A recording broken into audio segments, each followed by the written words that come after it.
Hello and welcome to Indian Standard Time. I'm Siddharth Vardarajan and my guest today is the Executive Director of the UN Population Fund, UNFPA, Dr. Babatunde Osotimehin from Nigeria, second term Executive Director. Welcome to Rajya Sabha TV. Thank you very much. For the benefit of our viewers, could you tell us a little bit about the fund's activities? The UNFPA begins in the 60s. Somewhat low-key start, but it's really the International Conference on Population and Development in Cairo, 1994, that sets a new course. Renewed emphasis on gender rights, renewed emphasis on the rights of women, of girls, young people, and there's been a huge increase in the presence and the sort of activities of the Population Fund. Tell us, how do you carve out a space for yourself in the UN system? How do you avoid replicating some of the work that, say, other agencies like the WHO or UNICEF do? So what's unique about your fund? Everything is unique about our fund because we are the organization to go to for the rights of girls and women. And when I talk about that, I talk about in the context of providing services. We have representation around the world in more than 150 countries. And we also ensure that we talk about things like gender-based violence, we talk about things like family planning, contraception, we talk about the issues of girls' education, we talk about protecting the rights of women and ensuring that things like child marriage and female genital mutilation are the things we advocate against. So, in a sense, we have that all packed on in there. And you're right. We started in 1969. At that time, focusing on family planning. But in 1994, you know, there was a paradigm shift in which it was all based now on human rights and human rights agenda for women and girls, particularly adults and girls and young people. So that's where we're here today. And analysts have described the shift in the approach of your organization, and indeed internationally, the whole issue of population, a shift from a focus on, or even obsession with quantity, limiting numbers, to focusing on the quality of life. Would that be a fair assessment? I think it's actually a focus from demographics to a focus on the individual making choices. So the ability of the individual to make a choice and make a choice without coercion. And I think that's really where it has come to. And I believe that's, and you did talk about, you know, duplication with other UN agencies. WHO is normative. You know, we work with WHO in terms of establishing standards and norms, but when it comes to actual, you know, cold-face activities, we are the ones who do it. And your remit includes also issues like aging, which is a question of increasing concern in India, migration. Our remit includes the population dynamics, looking at young people, looking at the aging population, but all that within the context of the rights of the individual. Right. So I've just come back from a meeting of the World Economic Forum in Indonesia, and we were talking there about... And you're closely involved with the demographic aspect dividend. Of that, right? That's right. That's the point. That was the point. So trying to push that dividend and getting people to invest in young people so that we can liberate their potential. But within that context, also look at the second dividend, which has become so evident in Asia now, the elderly. And most of them are sprightly. They're there to, you know, they can actually contribute. I say that the 70 is the new 40. And so you see a lot of people... That's a comforting thought as we get older. I'm very close to it. So 70 is the new 40. And how can we continue to harness, you know, what they bring, you know, maturity, you know, mentorship, you know, and all of that, without actually losing out. Yeah. Just to play devil's advocate, is there a danger of complacency here? That I mean, as we've moved away from the idea of looking at population as a burden to population, especially a youthful population, as a demographic or part of a demographic dividend. That's quite evident, for example, in the national debate in India. Is there a sense that we get carried away with this notion, and that in reality there are far few jobs out there for the young people that may be productive, and that in fact the sheer quantity or number of people is in fact a problem and less of a dividend? That's the exact reason for the dividend. And that's why we talk about investments in health, in education, and making sure that that young person has the skill sets to fit the market today. And I think, you know, that's where governments have to make the difficult budgetary choices to ensure that they can do it. But governments alone cannot do it. And I think it's governments, private sector, civil society, and in fact the young people themselves. And I want to say that given what we know today, we can actually liberate many, many opportunities for young people to do things different from what they've done before. If, in fact, the Asian Tigers did it, and they did it in that sense, you know, making sure that small and medium-sized enterprises, you know, PPPs and all of that work for them. I think that's what we're talking about. So it is not about being complacent. It's about ensuring that we can liberate those energies for it to work, not only for nation state, because now we're actually moving away from those nation state sovereignty kind of situation. We're talking about how young people can be available to meet the needs of the world as we speak. Now, and I just want to give an example, you know, in the 60s and the 70s, there were actual bets taken on India that it will implode, that the population will be so large that, you know, it would not be able to sustain itself. But that's not what has happened. Exactly. What has happened is that India stepped up, produced more food, you know, and all of that. Fertility rates have come down. Have come down. So in a sense, you know, that's what has happened. So public policy is important for that. And I think it's important, you just said it, fertility rates must come down. So when we talk of the demographic dividend, we're also talking about access to contraception. So that, you know, kids who have come from families of 6 or 7 would make the choices to have 2 or have 3. Right. Those that they can look after and those that they can afford. Right. It's been 20 years since the Cairo conference, a conference that we all recognize as paradigm shifting.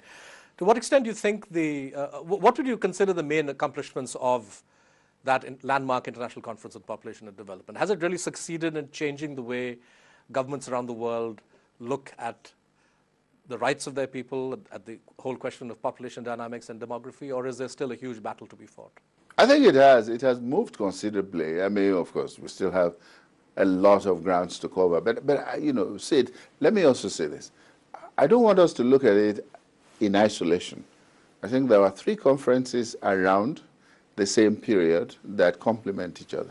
That was the Vienna Conference on Human Rights. There was the ICPD in Cairo. Then there was the Beijing Conference on women issues. So the 3 of them, you know, come together. And I think we've seen considerable progress. For an example, maternal mortality has decreased about 50% around the world. We have seen more women in workplaces, more women in education. We have seen, you know, more policies being put in place to ensure that rights of women and girls are protected around the world. We've also seen more women in politics. And so I think we've done quite well. But there are still places and things that we need to look after. Right. Gender-based violence, you know, is a major issue. There are still parts of the world where girls don't go to school. We still have, you know, teen pregnancies and early marriages as an issue in many parts of the world. So our job is not done. Mm-hmm. I've been struck by the emphasis in a lot of the UNFPA literature in recent years on this question of dignity. Your own speech to the Population Foundation, even the J.R. Tata Memorial Oration, you know, focuses on the question of dignity. Why is this so important? What does this mean for you? The dignity of the human person is what drives the human person. And I think that for all too long, we have not looked after dignity. And I think the ability of the human person to have confidence within a social structure. So we're going beyond, we're looking at something beyond rights in a narrow sense. Well, it is the fact of rights and protection of rights that leads to dignity. Right. You know, if your rights are abused every day, then you cannot have dignity. Right.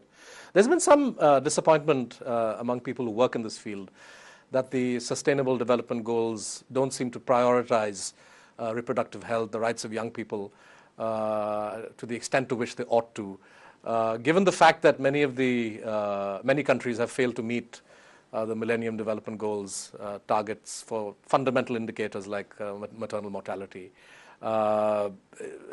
is there a danger that the international community is losing interest, or somehow its interest is flagging in this important question? No, I don't think so. I think what has happened, and what is happening, and what will happen, is that there are too many things competing for space. If let's step back in 1999, 2000, we had a situation where we're constructing pro-poor policies around the MDGs, and it was a unidirectional thing. So the rich of the world were trying to provide resources to alleviate poverty in the poor of the world, and that was what we did. So those 8 goals actually spoke to those. Now, today, we have 17 goals, and we have 169 targets. So in a sense, we have gone from those to now universal goals, and we're talking now about things like climate change. We're talking about governance and all of that, which were not there before. Right.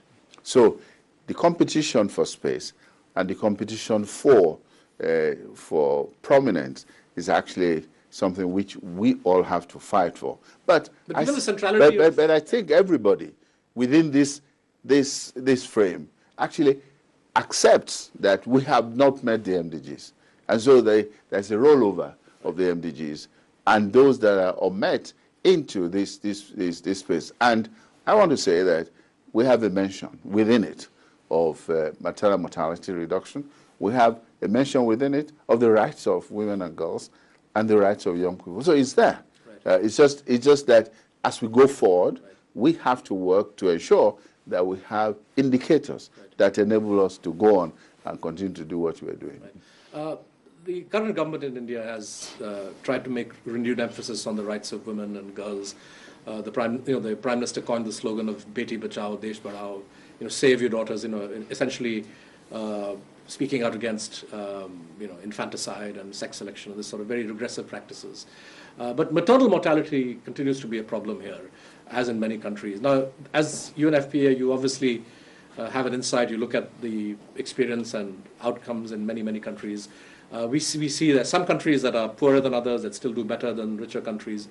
Can we distill a set of factors that are important in bringing down this vital indicator, the number of deaths per 100,000 live births, the MMR? Mm-hmm. What works? What works, I can tell you, 3 things.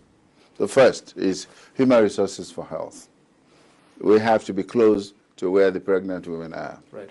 And we have to be motivated. And invariably, these have to be public resources in a sense. Doesn't have to be all, but it has to be inspired by public resources. Right. So that, first. The second, of course, is making sure that you have a supply chain systems that deliver all of what you require at the point of service. The final point is affordability.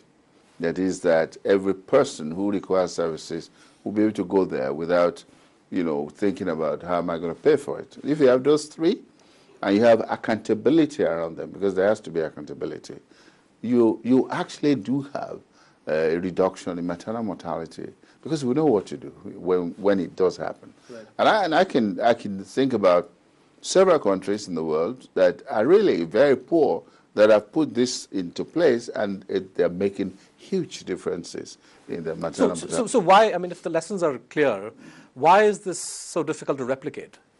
Well, I think that... Is it a question of political will, public investments? Political will, public investments, but also the complexity of the politics of countries. I know, for an example, of a country where we had a central command system before, in which we can work with, and they actually enable us to go to every part through them. But then they decentralized, and the moment they decentralized, it became very difficult. So you now had to deal with central government, sub-regional government, local government, and it became difficult. And you now had to ensure that the political will that's expressed at the top actually tracks down all the way to the local level. And that you cannot guarantee in many places. Dr. Osotimehin, violence against women is a serious issue, as you know, in India, around the world. But since we're talking in Delhi, let's focus on India. And the situation is not helped by regressive social attitudes. It's not uncommon to come across people justifying or making excuses for this violence.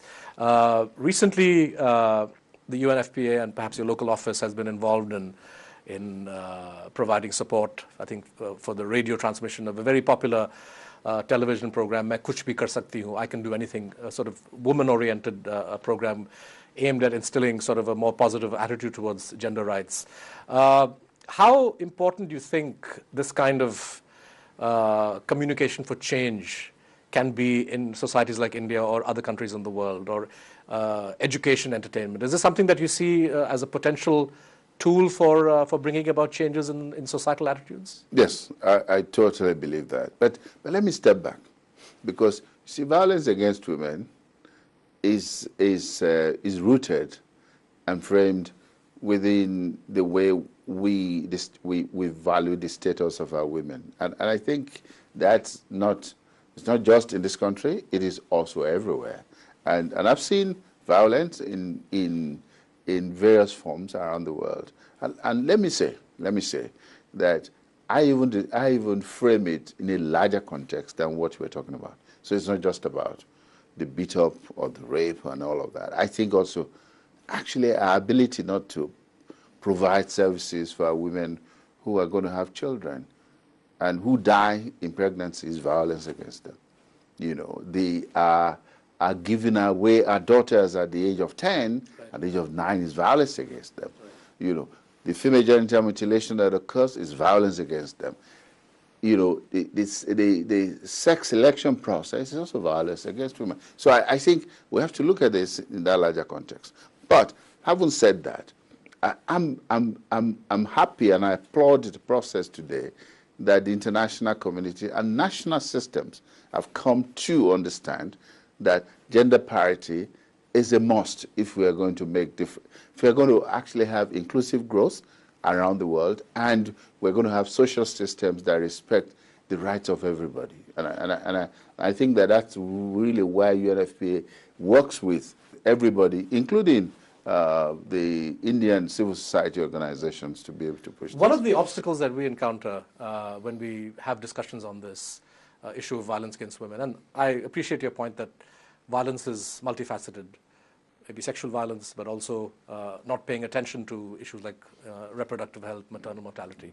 One of the problems we face is the regressive attitude of leaders, maybe police officials, maybe politicians who, in the face of a crime, would end up saying something horrible. We recently had a member of parliament exhorting Hindu women to have 4 children so that Hindus, somehow there's a sort of misplaced sense of demographic insecurity. I don't expect you as a UN official to comment on internal politics, but in your work, how often do you encounter among thought leaders or social leaders this kind of attitude? I mean, do you find yourself battling regressive attitudes even at the top and not just at the societal level? Very often. What I say all the time is that... So it's reassuring to know we're not unique, at least. What I say all the time is that sometimes they're not talking to you, they're talking to a different audience, right. Even though they're making, exactly. They're talking about these things. Because politicians hold constituencies, and so they send messages to get them to understand that, look, I'm protecting your interest. And on an informal note, they often accept that, I have to do this because, elections are coming and all that. I think that my charge to politicians is that we have to be statesmen.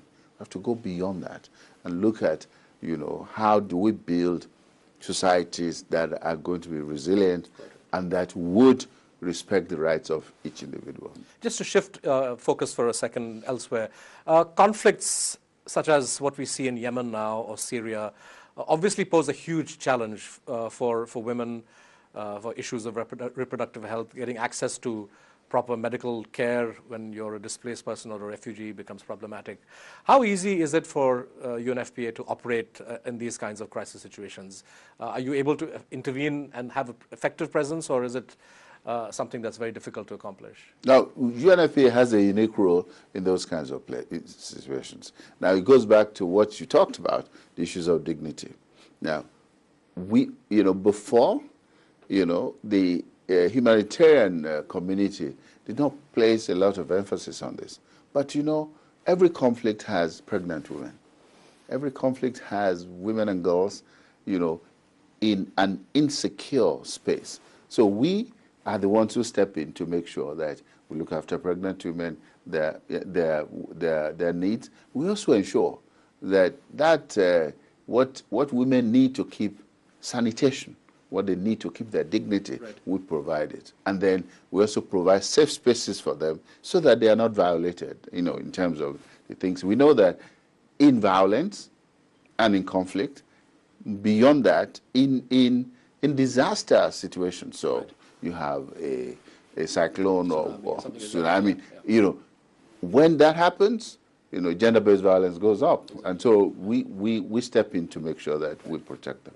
Right. We're sort of running out of time, virtually run out of time, but I did want to ask you a final question, ask you to take your hat off as a UN official for a minute. And yeah, that's very difficult. Because but you were in an earlier avatar, you were the health minister of Nigeria, Africa's most populous country, a country which shares many attributes with our own in India. Are there lessons to be learned on the health front, on the administrative front, and what could those lessons be between a country like Nigeria and India? Federal countries like Nigeria, India, Brazil pose the situation of the heterogeneity of responses now, of also the issues of access to wealth and the poverty things that you see. So when I was health minister, one of the things I had to do was to actually drill down and work in a unique way with state departments so that we can, and the Nigerian situation, it's such that states have autonomy to do what they have to do. So we had to sit with them and say, you know what, we want to reduce maternal mortality, but you have to do it within your state and make sure it works well. So it is about understanding, it's about assistance, it's about building confidence in them to make sure that it works. And you can't hold them because there's no legal structure to enable you to do that. But I think those were some of the things I learned. So I'm a proud Nigerian. Dr. Babatunde Osotimehin, thank you very much for joining us on Rajya Sabha TV. It's been a real pleasure. Viewers, do keep watching Rajya Sabha TV, and of course join us next week. Another program, another guest. Keep watching. Thank you.